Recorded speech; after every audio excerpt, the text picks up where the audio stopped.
everyone, welcome back to GK Today. I'm Nuzhat Sana and in this video I'll discuss today's top current and static general studies questions for UPSC Prelims Examination 2022 onwards. And these questions are framed keeping in view both the factual as well as analytical aspects of UPSC Prelims exam. Also, I would like to inform you that these questions are part of GK Today's UPSC Prelims Test Series, which is available in GK Today Android app. And the test series for 2022 Prelims Examination comprises total of 7500 questions, divided 2500 questions on current general studies and 5000 questions on static general studies. And the series has started from May 2021 and it will end with UPSC Prelims Examinations 2022. So if you wish to access all questions of GK Today UPSC Prelims Test Series, you may subscribe the test series in the app. So now without wasting any further time, let's get started. So this is our 12th lecture and now let's start. Question number 1.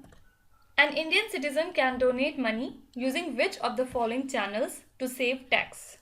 First is National Disaster Response Fund, that is NDRF.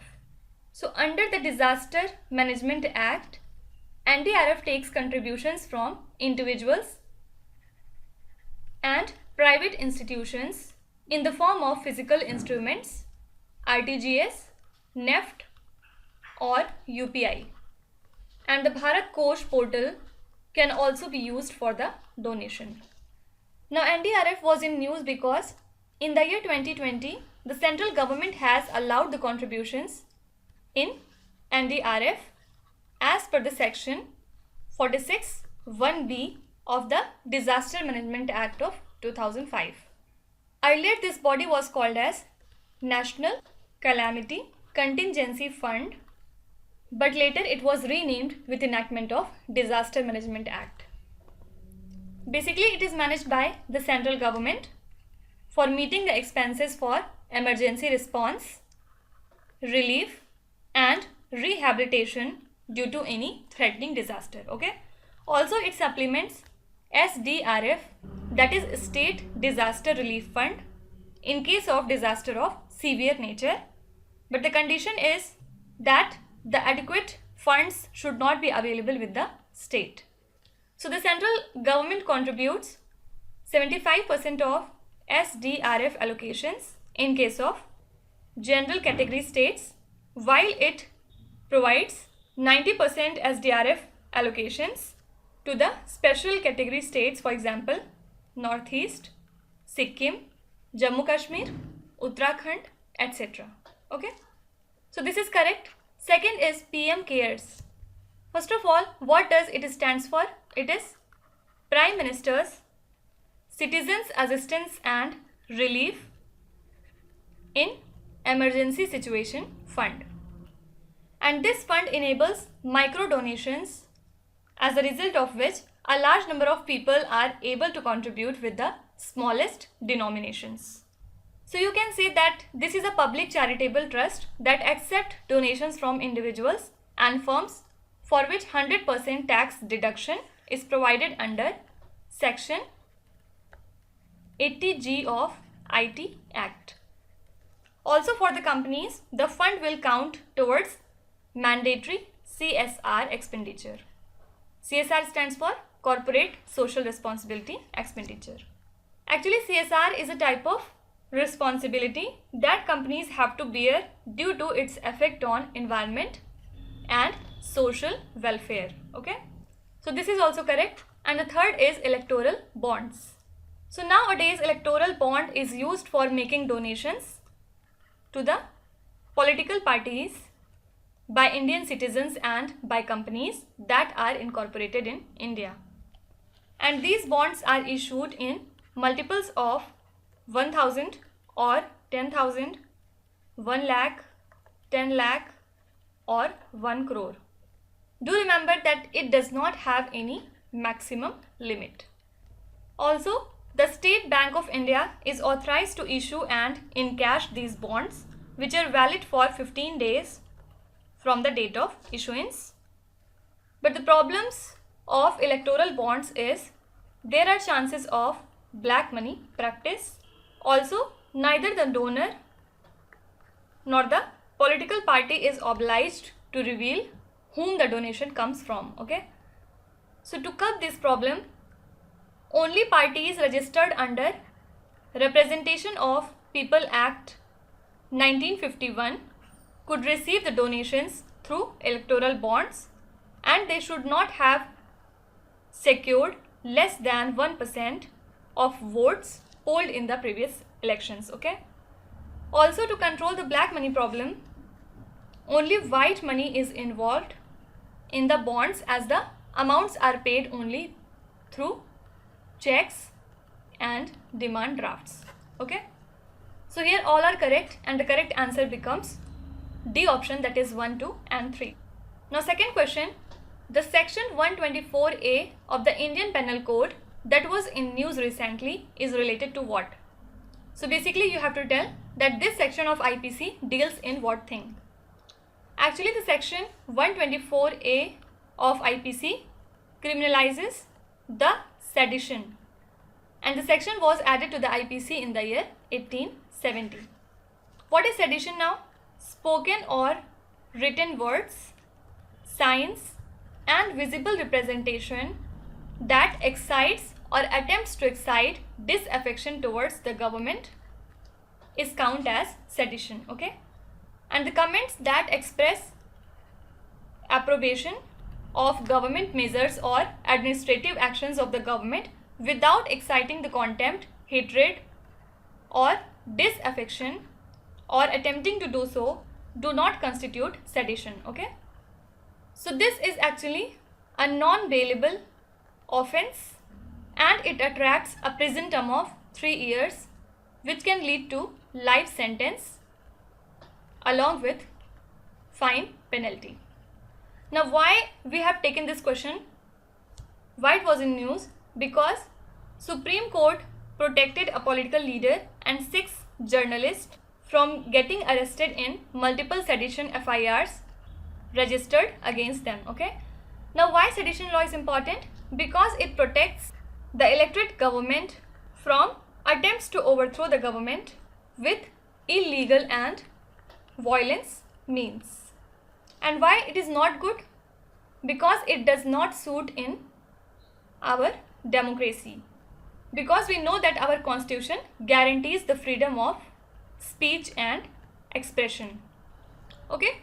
So basically this deals with sedition. Now next question, the credit provided to which of the below sectors by banks in India is included in non-food bank credit, that is NFBC. First of all, what do you understand by the term bank credit? It refers to the credit lending by various scheduled commercial banks to various sectors of the economy, and it is divided into 2 categories. First is food credit and second is non-food credit. This type of lending is made by the banks to the FCI mainly, that is Food Corporation of India, for procuring the food grains, and it is the very small share of total bank credit. While the non-food credit comprises of credit to various sectors of the economy, for example agriculture, industry, services, etc.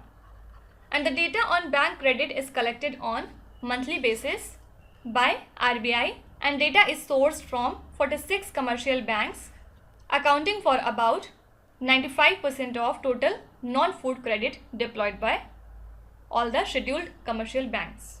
Why it was in news? Because since September 2016, credit to the industries has been slowing down, and this fall can be partly attributed to the twin balance sheet problem and partly due to slowdown in credit demand post demonetization. Okay. Now coming back to the question, we can say that the major portion of the bank credit is the non-food credit, which comprises of credit to the various sectors of the economy such as agriculture, industry, services, and also in the form of personal loans. Now talking about agriculture sector, the credit lent by banks to agriculture and allied activities has increased to 12.3% in March 2021. Then talking about manufacturing industries, the credit extended by banks to these industries also compared to the year 2020, the credit growth in this section has decelerated to 0.4% in March 2021. And the credit growth in service sector has again decelerated to 1.4% in March 2021. And the bank lending in the form of personal loans has again slowed down to 10.2% as of March 2021. So already we have discussed that credit to these industries has been slowing down continuously. Okay. Correct answer becomes all 1, 2, 3 and 4. All these sectors come under non-food bank credit. Correct answer is D option, that is 1, 2, 3 and 4. Question number 4. Which of the following are included in the 8 core industries in the Index of Industrial Production? First of all, what is this Index of Industrial Production, or you can say IIP? It is actually a type of index that shows the growth rate in different industrial groups of the economy in a fixed period of time. And it is compiled and published monthly by Central Statistical Organization, which comes under Ministry of Statistics and Program Implementation. Also do remember that IIP is the only measure on the physical volume of production. Now, which are our 8 core industries? It's cement, then coal, third is crude oil, fourth is electricity generation, fifth is fertilizer, sixth is natural gas, seventh is petroleum refinery products, and last one is steel. So these are the 8 core industries we have. And these core industries' performance are tracked by Index of Core Industries, that is ICI, which is a production volume index released by the Office of Economic Advisor under the Ministry of Commerce and Industry. And they constitute 40.27% of the weight of items in the IIP. Also, refinery products have the highest weightage in the IIP, which is further followed by electricity and steel. Okay. So let's see the options. Natural gas, yes, it is a core industry. Fertilizer, it is also in the list. Crude oil, again correct, but textile is not the core industry. So correct answer becomes only 1, 2 and 3.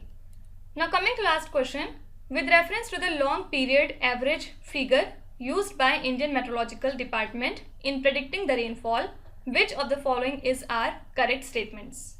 First of all, talking about LPA, that is long period average, it is a kind of average rainfall received during the southwest monsoon, or you can say summer monsoon, by the country as a whole for a 50-year period. And this LPA acts as a benchmark against which the rainfall received during a particular monsoon season is measured. Okay. Now let's read the first statement. Long period average, or LPA, is the average rainfall received during the southwest as well as northeast monsoon. Here we have not mentioned anywhere about northeast monsoon, so this is wrong. By the countries in last 20 years, no, in last 50 years. So this statement is wrong. And the second statement says the currently used LPA is 89 centimeter of rainfall.